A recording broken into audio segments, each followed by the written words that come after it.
नमस्कार, मैं हूं आपके साथ अनुष्का और आप देख रहे हैं लल्लू लाल न्यूज। सरकार ने चावल पर लिया बड़ा फैसला, आपकी जेब पर पड़ेगा कितना असर।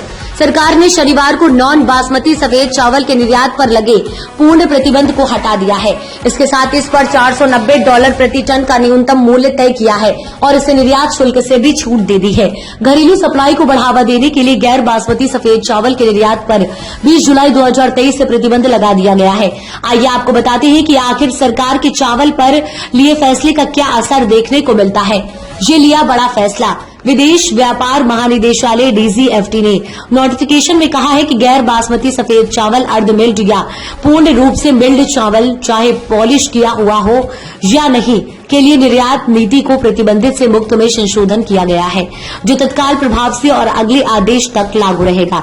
ये कदम ऐसे समय उठाया गया है कि जब देश में सरकारी गोदामों में चावल का पर्याप्त भंडार है और खुदरा कीमतें भी नियंत्रण में हैं। ये $490 प्रति टन के MEP न्यूनतम निर्यात मूल्य के अधीन है। सरकार ने गैर बासमती सफेद चावल को निर्यात शुल्क से छूट दे दी है, जबकि उसना चावल पर शुल्क घटाकर 10% कर दिया है। ब्राउन राइस पर भी घटाया निर्यात शुल्क।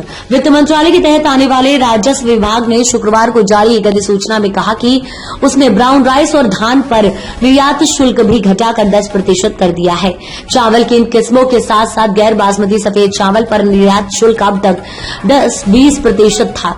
अधिसूचना में कहा गया है कि नई दरें 27 सितंबर 2024 से प्रभावी हो गई हैं। इसी महीने सरकार ने निर्यात को बढ़ावा देने और किसानों की आय बढ़ाने के लिए बासमती चावल के न्यूनतम निर्यात मूल्य को समाप्त कर दिया है। सिर्फ इन देशों में थी निर्यात की अनुमति। देश ने चालू वित्त वर्ष में अप्रैल जुलाई के दौरान $18.9 करोड़ मूल्य का गैर बासमती सफेद चावल निर्यात किया है। पिछले वर्ष 2023-24 में ये $85.25 करोड़ था। प्रतिबंध के बावजूद सरकार मालदीव, मॉरिशस, संयुक्त अरब अमीरात, UAE और अफ्रीकी देशों जैसे मित्र देशों को निर्यात की अनुमति दे रही थी।